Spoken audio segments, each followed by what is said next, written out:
Well guys, it's been a long time since I did a video, and today I'm out at the 100-yard range with my 22-250, which I have not had out for a while yet either. I am going to be doing a comparison between VARGET and Reloader 15 with 50 grain Hornady VMAX. They both shoot pretty well in my gun.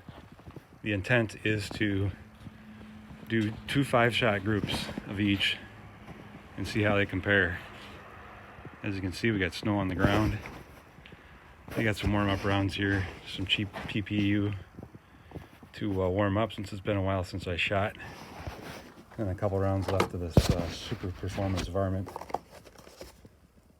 50 grain VMAX as well. Let's see how they compare, but I think I only got 3 rounds. So I won't get a 5-round group of that. But again, it's a Savage 12FV and a Boyd stock. Just a cheap Mueller scope on top. It's an 8-32 power. Doesn't do really good at the super high settings, but you get down in the low 20s or high teens and it works just fine. Get a lab radar set up, hoping to get some velocity readings as well. We'll see how it goes. Hello YouTube, the gun out here. It's been a long time since I did a video. Been busy. There's COVID, political unrest, and just have other things taking up my time right now.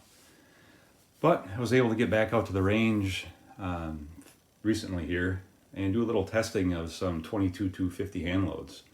So today we're going to be talking about 22-250 hand loads using 50 grain Hornady VMAX bullet with Lapua cases. I'll say it the way I want for all you guys out there like the correct grammar. With VARGET powder and Reloader 15. Comparing the two at the same charge level of 34.5 grains. So I shot 2 groups of each one with 5 shots in each group. And we'll go ahead and take a look at the results here in just a minute. But first, a little bit of info about the gun for those of you that have not seen this gun or don't watch the channel, haven't seen the past videos. So this gun is a Savage 12FV, which is an inexpensive Savage gun that comes with a plastic stock. And I went ahead and upgraded that with a Boyd's Pro Varmint stock.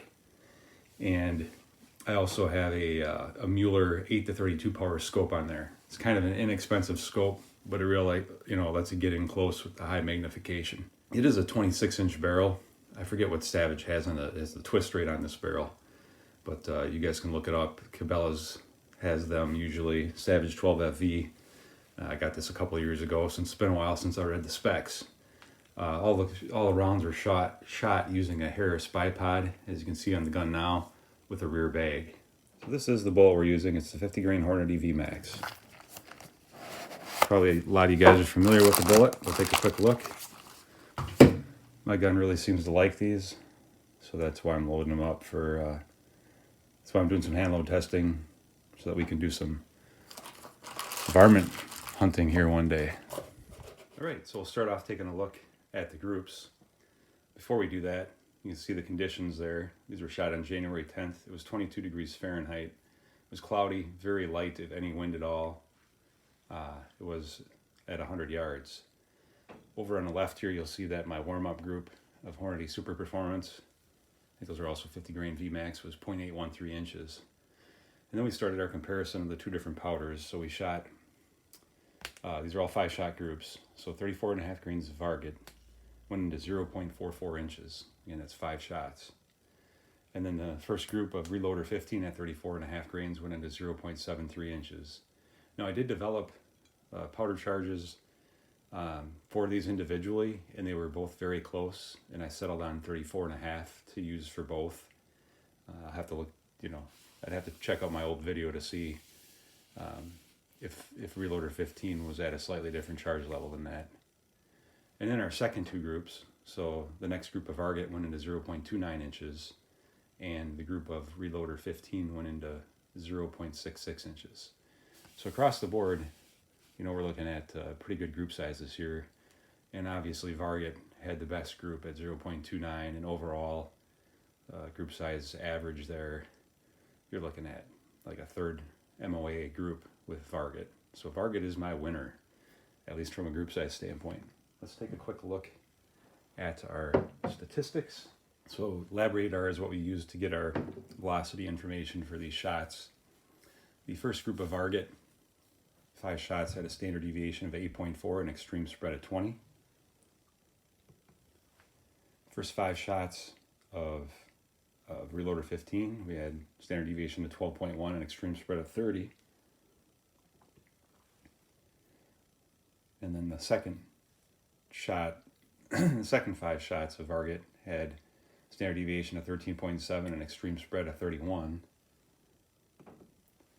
And then the second 5 shots of Reloader 15 had a standard deviation of 16.4 and extreme spread of 45. So it's interesting that these 5-shot samples were so different between each other for the same powder.